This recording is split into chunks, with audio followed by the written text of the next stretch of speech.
You're watching CBTV. It's the Bodyplex Review with special guest Computer Steve, presented by CBI, Maxis Express Design, and Secur-O-Fone Self-Tap. Now, your host, Bodyplex. Hello. And welcome to CBTV and the Bodyplex Review, presented by CBI, Maxis Express Designs, and the new Secur-O-Fone Cell Cap. CBI is Company Businesses, Inc. Your company is our business. I'm your host, Bodyplex. As always, via satellite feed, we have the best co-host in show business, Computer Steve. How you feeling over there, Steve? Having a good day. Good time today. Good day so far? So far, so good. I'll tell you what, Steve. I'm getting these calls. I don't know if you're getting them on your end about my car's extended warranty. Yeah, it happens a few times, Dave. Yeah, I mean, I don't drive or nothing, but I'm gonna be honest with you, Steve. I'm starting to get a little concerned. So here at the Bodyplex Review, the format is simple. One audio review, one video review.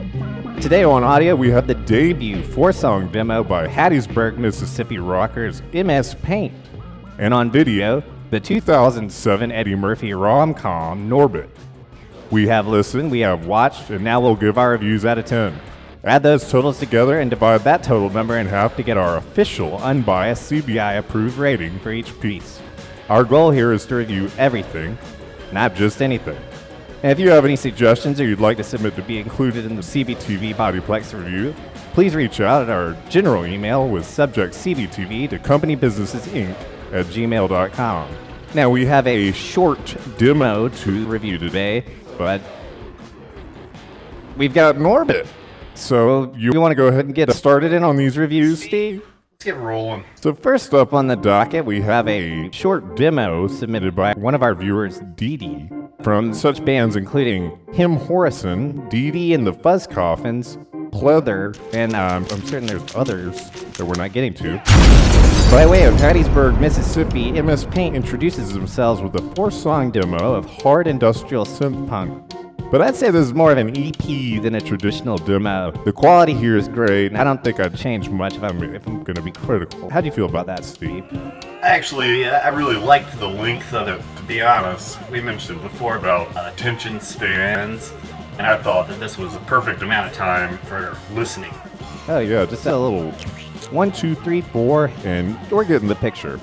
The opener, I don't want to tell no tales, but this opener was great. It set the mood for the whole album. Hardwired. Did you check this one out, Steve? Yeah, that was a standout moment that immediately hooked me. Yeah, I love these ethereal organs running through this tune. Little hits, not just to say on the opener, but great synths throughout the album. Gives this rock sound a real epic feel. There were times when I felt like I was listening to a hard rock song. Then all of a sudden, I'm in the middle of an India tune. Any similarities between my experience there? I think it was like honoring the MSPAINT name, maybe some Encarta encyclopedia, some mist sounds. And yeah, just kind of speaking on that, I love this MSPAINT name. But I would have loved more Microsoft stuff in the mix. Maybe a song about Minesweeper, Notepad, maybe Ski Free or something. How'd you feel about that, Steve?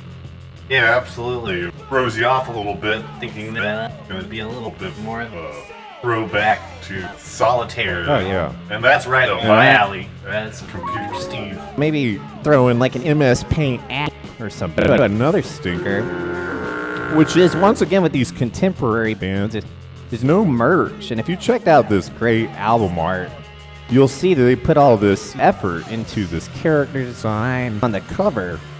And I would have loved to see that art utilized as something like a bucket cap or a limited edition enamel pen. Or maybe even one of those cute long sleeve t-shirts with the designs printed down the sleeves. How do you feel about that, Steve? Yeah, put out some floppy disks or something. Yeah. I really love these aggressive, shouted kind of vocals, maybe Maybe inspired by bands from the late 90s, early 2000s, POD, Papa Roach, and Body count, things of that nature. a little bit of that political feeling, you know, going in there. Songs like Post-American, it's one of my shining gems. I felt some of that Rage Against the Machine in there. Great political messages. And yeah, that's great. I like how every member of this project comes together with kind of their own voice in the music. You know, it's a little bit of this and a little bit of that. Oh yeah, very diverse blend of different sounds here. We've got these aggressive shouted vocals. We've got this great bass tone, really crispy, crunchy, booming bass tone that was running throughout the album.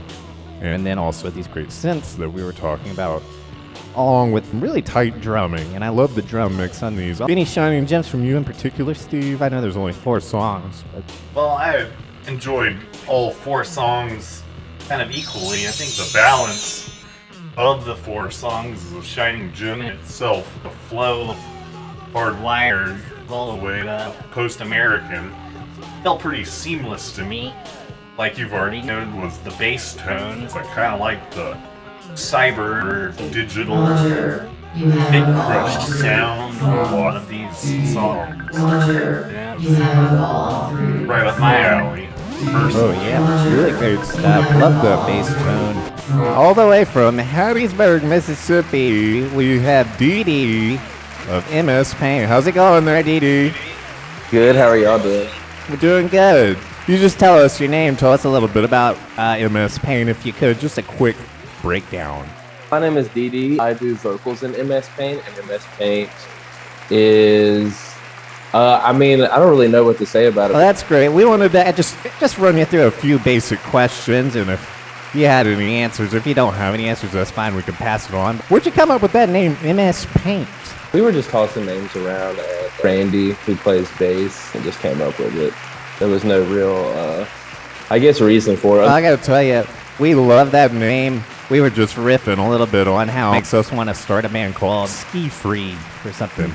Oh, yeah. I wanted to grill you a little bit, just pick your brain.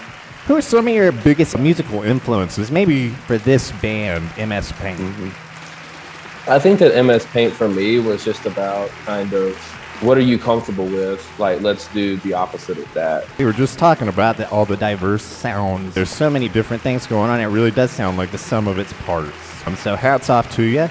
Nothing really quite like it, which is pretty cool. For sure. And there are bands that do things that are different, It's great. We know you're from Hattiesburg, Mississippi. We hear that name thrown around quite a bit on the tour circuit. From your personal experience, what makes Hattiesburg a great music town? From my personal experience, just keeping it 1,000, like everybody plays music. Are there other bands from Hattiesburg that maybe we should keep an ear out for? Anything coming up? Leather and a band called Stellatone. Judy and the Jerks, I think, is putting out a record. Blind Rage Records is reissuing our demo on vinyl. I just wanted to ask, what advice do you have for any up-and-coming bands starting out in a small town like in Mississippi or the deep south? I think the most important thing is not being scared to put yourself out there. All right, so just be yourself. You heard that here. Dayz from MSPAINT here, folks. We're gonna let you go, Dayz. I really appreciate you jumping in and being part of the show. And we'll talk to you soon. Hopefully, hear some more from MSPAINT. Hell yeah, y'all be good. Thank you. Thanks again to Dayz for coming out and gracing us with their presence, having a little one-on-one Q&A, just to get down into the brass tacks with MSPAINT. But you ready to go ahead and move on to reviews, Steve? Absolutely. Great. For me, I really loved the feeling of this album. I like the concise nature. I did want more. I'm going to knock off a few points for that, maybe a little bit for the lack of merch, the lack of utilization of these art assets, because it's really great art and great color scheme. I think there could have been more printed material. So I'm going to go ahead and give this one, in my opinion, a fair 6.5 out of 10. And paints. How do you feel about that, Steve? I enjoyed it thoroughly. I thought the length of it will keep me coming back, knocking off a couple points, because I just I want more, you know, and that's all I have for the 4 tracks. So we give it an 8 out of 10. 8 out of 10 paints our official, unbiased CBI rating of MSPAINT demos. A 7.25 out of 10 paints. We enjoyed it, and like I said, I would love to hear more MSPAINT. Talking to you, Dee. So we're going to go ahead and cut to a commercial break, but we'll be right back with our video review of Norbit. We're in the Bodyplex review. We've got a ship coming in right now. Follow me. Look at that thing. We're about 35 knots. Well, it's common to see some jellyfish washed up on our beaches, but how about Thousands of jellies. Ruthie said the wind was strong the day she spotted these guys, so she believes that's what caused them to wash up. Wow. That's what caused them to wash up. Cargo. That's what caused them to wash up. That's what caused them to wash up.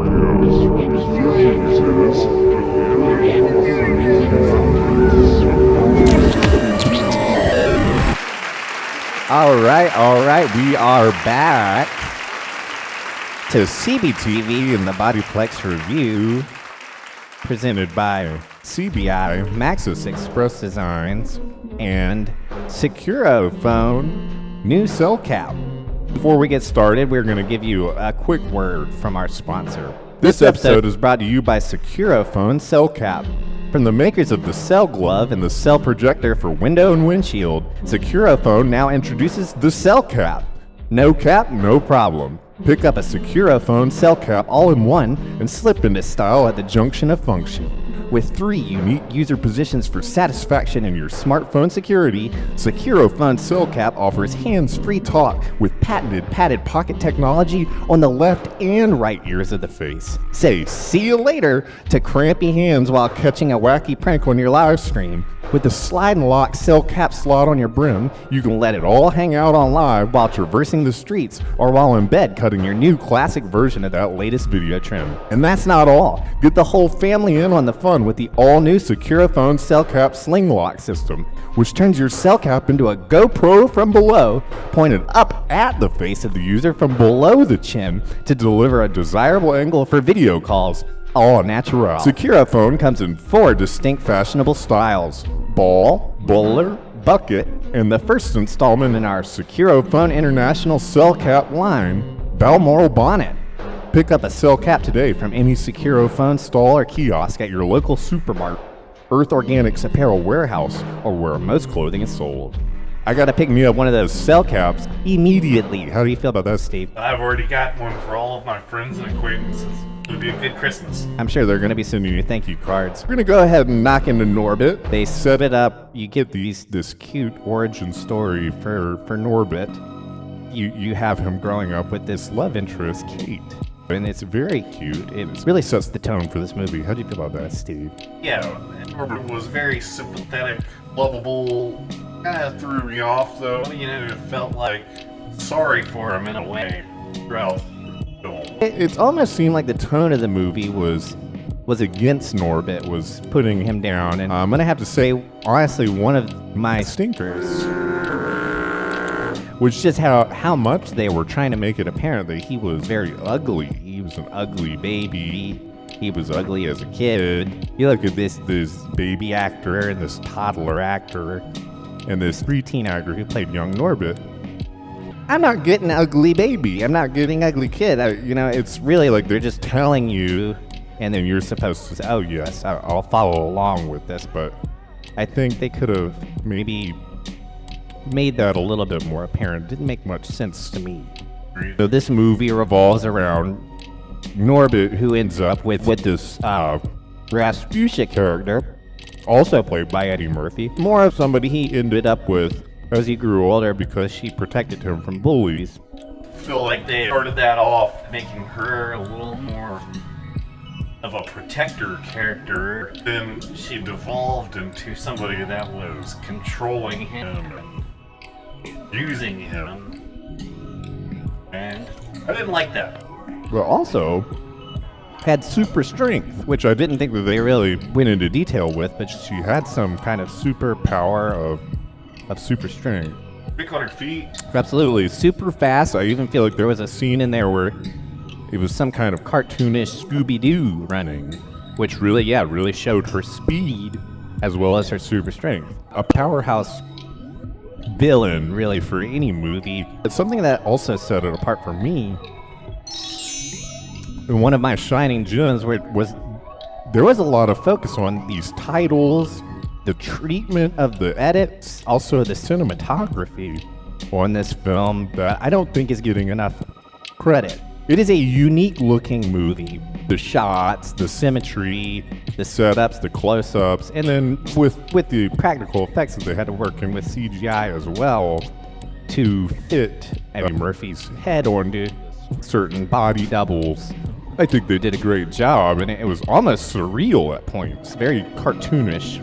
Yeah, a little unnerving almost. Yeah, it's like, am I watching Looney Tunes, or am I watching Norbit? So Norbit's an orphan, grows up with his childhood crush, Kate. They had this cute little childhood romance. They marry each other with ring pops, and it's Kate who showed, Norbit love, and Townsfolk seemed to really like him too, so.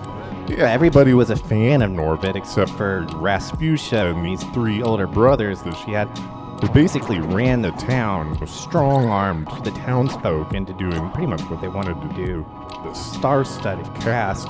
Not only do you have Eddie Murphy playing 3 different characters, but you also got Tandy Wade Newton, star of 2012, with Terry Crews, host of America's Got Talent. I mean, great talent in this movie. I mean, he might want to start maybe doing casting calls on the set of Norbit. Cat Williams and Eddie Griffin's duo characters. This was one of my shining gems for the film.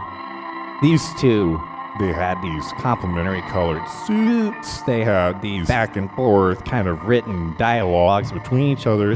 Just a great twofer. How do you feel about the Cat Williams, Eddie Griffin twofer, Steve? Oh, I loved it. I thought that was one of the better parts of the film. My opinion was just anything that involved them, their weird business schemes of having the rib shack. And, it sounded like maybe they were ad-libbing and just having fun with it. One of my favorite Cat Williams performances. Really a match made in heaven for those two. I mean, I would watch a whole sitcom, maybe even a mini-series of those two.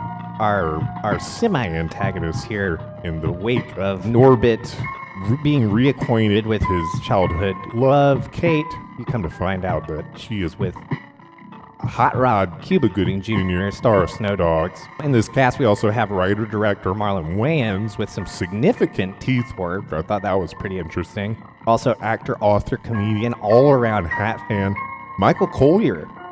The great star-studded cast, but I'm going to go back to talk about a little bit of Eddie Murphy's character, Rasputia. A lot of focus on the size, weight of Rasputia, which I thought was a little cheap considering she was, terribly evil person, and you didn't really have to focus too much on her weight. She was also incredibly terrifying with her super strength and super speed. Rasputia was really set up as an evil villain for this movie. Rotten individual. I mean, you would say on par with your Cruellas and Scars and Jafars. Oh yeah, very Disney villain, pure evil. Nothing good about this person. She cheats on Norbit with her tap instructor Marlon Wayans. She purposely runs over a dog. You get this feeling like, oh, Rasputia's, a pain in the neck, right? She's overbearing, she's controlling, manipulative.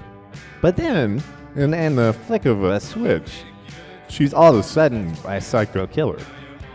Right. She comes later on to actually physically assault Norbit in ways that could kill him. Including dropping a PA speaker on his head and throwing him out a window. Chasing him with a crowbar. Kind of a stinker for me in this movie was when the dog speaks to Norbit, bringing some fantasy elements into this, but I feel like it didn't hit home in the same way that maybe Men in Black or Road Trip have done it before. Didn't really make much sense. I mean, the movie's surreal, like we said, but in no way was I getting the idea that there was going to be a talking dog. Exactly. And that was voiced by Charlie Murphy, co-writer of Norbit and brother to Eddie Murphy, late great Charlie Murphy. Yeah, kind of going back on what we were saying earlier. You just talking about how bad, how evil, how terrible Rasputia is. I did want to bring up the fact that she single-handedly knocked out My Precious Rose for the film, which was this intoxicating catchline that Rasputia had. How you doing? How you doing? How you doing? And when you hear it the first time, it kind of catches you off guard. You kind of hear it again. 30 minutes into the film, you're hearing it maybe every 2 sentences. By the end of this, that's all Rasputia's saying. It's stuck in my head. How you doing? How you doing? How you feel about that, Stu? Yeah, it was very infectious and hammered it home through that final act, and this scene became a focal point, really. Really? Ending up being sort of a punctuation to anything that Rasputia was saying, whether it was pushing the car seat back, cutting through a line, or just outright violence. Maybe I would even wear a shirt Rasputia with just that, how you doing? How you doing? By the end of the film, hearing that, how you doing so many times, I wouldn't have minded to see a Rasputia spin-off. Maybe they could even title it, how you doing? Yeah. Or that could be the tagline. It could be Rasputia, just like Norbit, and then, how you doing down at the bottom. Find out how you doing May 3rd, whatever it is. Well, as we go along, Kate reintroduced into Norbit's life. They are very magnetic together, Norbit and Kate. We get introduced to Cuba Gooding Jr. of Snow Dogs fame, Dion Hughes, and we realize that he's in cahoots with these brothers and Rasputia. They are going to use Kate to buy the orphanage, turn it into a strip club called Nippolopolis. Just a bit crass. Throughout this, we kind of see Rasputia's true colors, as well as Kate, as well as Norbit. Everybody's coming together. They turn the tables on these brothers, and Rasputia, one of my Shane Jones, where this whole town, like we said earlier, everybody likes Norbit. They all came together and saved the day from these evil brothers in Rasputia. I like how the townspeople were lining up to battle Rasputia, almost like a quest or blood sport or something, a tournament of towns fighters. Absolutely, there was a cobbler or some sort. There was a florist spinning her plants. That's pretty much the end of that movie. Everybody's, on Norbit's side. Kate and Norbit get back together. Rasputia gets harpooned. Everybody lives happily ever after. Norbit and Kate get married with those same ring pops. Very cute. Kind of a whole circle. Rasputia and her brothers moved to Mexico to open Nippolopolis, and it seems to be a thriving business in some capacity. Rasputia actually having a very successful dancing career. There's tons of money being thrown at her, to the point where she doesn't even accept it. Live chickens on the bar. I mean, it's a pretty different experience than I would have imagined they would have set up at the orphanage, but who can complain when you're right out of your town? I'm going to go ahead and move on to the reviews if you're ready for that, Steve. Unless you had any shiny gems or precious rares you want to point out. It was just one giant stinker for me, but yeah, we're going to have to go straight to the scoring. Let's do it, Steve. For me, I actually like Norbit for the most part. It's rough around the edges. I think I will be giving it a 7 out of 10 Norbit. How do you feel, Steve? I think I found it very unbearable, crass, and personally unmemorable in a lot of ways. So I'm going very low here with a 2 out of 10. That's tough, Steve. So we've got a 7 out of 10 and 2 out of 10. And those, I don't even need to do that amount. It's just coming right out of my head. Where our official, unbiased CBI rating of Norbit is a 4.5 out of 10. How you doing? And you heard it here. I could see Norbit getting lower reviews on Rotten Tomatoes, you know? I want to thank you all for watching CBTV, the Bodyplex review. Thanks to Computer Steve for dedicating energy to this program, dedicating to crime. Thanks to CDI for making this happen for everything they do. And thanks to you for the company. I'm Bodyplex and Steve. Thanks for joining us. How you do? How you doing? How you do?